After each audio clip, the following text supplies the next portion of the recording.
Beautiful. It started last academic year, and we go into 3 primary schools, 1 Protestant, 1 Catholic, 1 integrated. Each class in the school receives half an hour of singing tuition a week. But also then we get the spin-off, which is that maybe we might spot a child who's particularly musical, or we might listen in when we're teaching, and I could maybe think, oh, there's a little voice that could be encouraged. So it's about building children's aspirations, and it's about us giving back into the community. Morning, boys. Have you got your singing voice? We wanted to approach schools that we thought might also then end up maybe working together, and that's really nice. It kind of keeps it all friendly and a bit like a family. St Anne's catchment includes some areas of the city that have received negative press in the past, and so building a new ecumenical and cross-community choir has been really important. The bus is a great social thing to do. Also, I think maybe when they come out of school, they feel a bit, oh, we're getting into the St Anne's bus and everyone else is going home. Catherine has found some budding choristers to bring back to the cathedral for rehearsals. We have a big laugh in the bus. Somebody described it like the sound of music. It's like a singing bus. I think the children bond in the bus in the way that they don't maybe in another setting, so we love it. The hard work is paying off, and there are now enough members for 2 new younger choirs. But today, Master of the Choristers, David Stevens, is off to collect the senior girls. Hi guys. Hi. How are you? Have you got your belts on, guys? Yes! Excellent.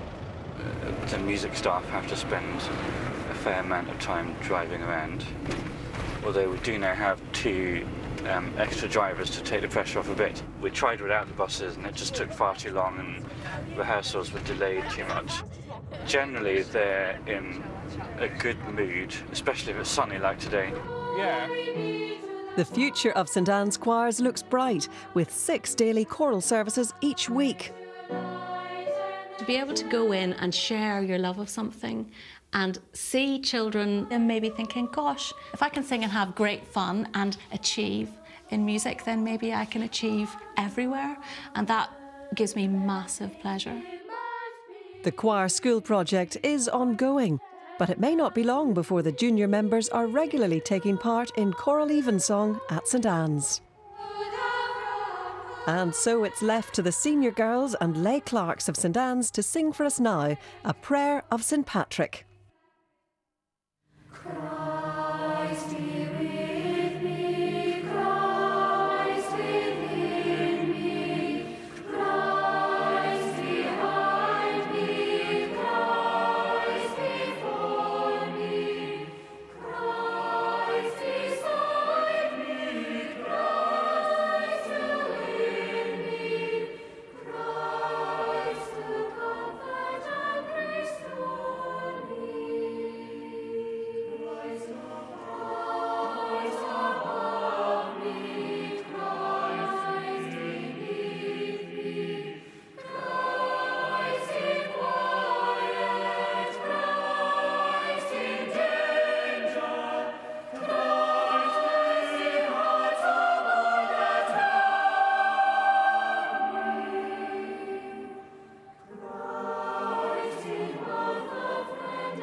And if you enjoy listening to younger voices, this year's School Choir of the Year launches tomorrow, and we can't wait to hear your entries for the chance to be named Songs of Praise School Choir of the Year for 2016. Go to bbc.co.uk/Songs of Praise, where you'll find all the details, terms and conditions. You will have until the 14th of November to get your entries in, but in the meantime, here's one of this year's senior school semi-finalists from Belfast.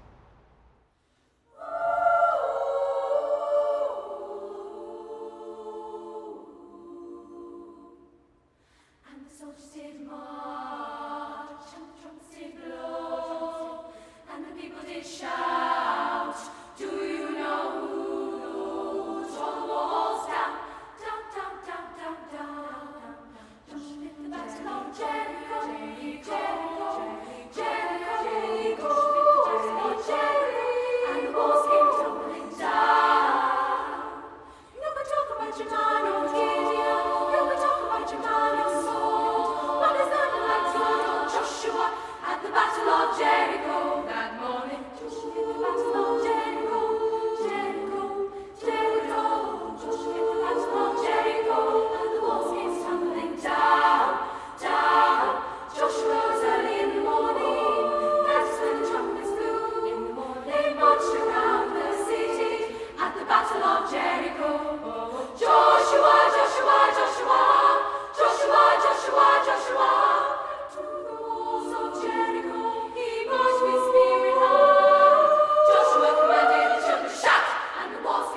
great to hear those young voices again.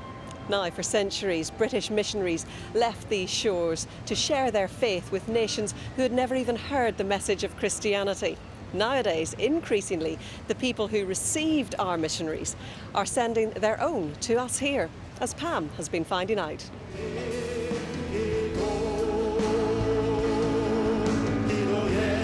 This is Kwangmyung Presbyterian Church in South Korea, where last week 350 of its members were preparing to jet off to the UK.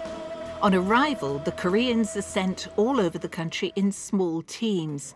And this is one of the host churches, Hope Chapel in Bristol. Way back in 1992, when I was just starting some youth work here in the city, I read a book and it was about a church in Korea and how they prayed and the way they prayed, but also they had prayer cells, sort of small little closets that people would go in to pray.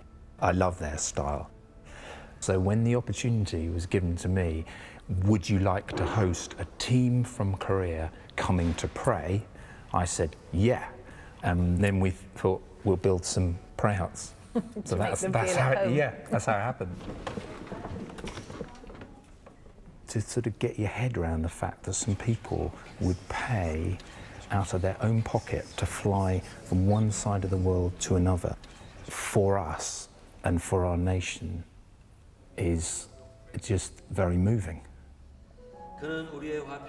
Prayer isn't just confined to the purpose-built huts, though. I actually went to Seoul in 1998 and I went to a Korean prayer meeting, and when they start praying, it's noisy. And actually I was quite scared because I wasn't ready for it.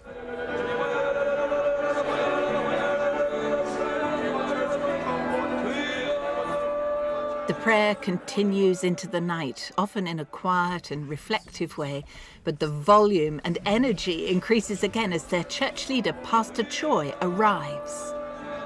Why have you brought 350 members of your church here to the UK? First of all, we South Korean Christians carry huge appreciation to British people because of many missionaries. Because of that, we have seen God's blessing in our land and the growth of church and many people being saved. And we want to share God's blessing with people in the UK. We learn so much from them. They just have an amazing, amazing heart to serve, amazing heart to bless. So while you are here, what will they be praying for? Our team will set 5 hours from midnight to 5 in the morning to cry out to God for the revival for the UK. One last thing I want to share with you. You, brothers and sisters in the UK, you have to wet your lands with tears of prayer, and God will answer. God will do amazing thing in this country.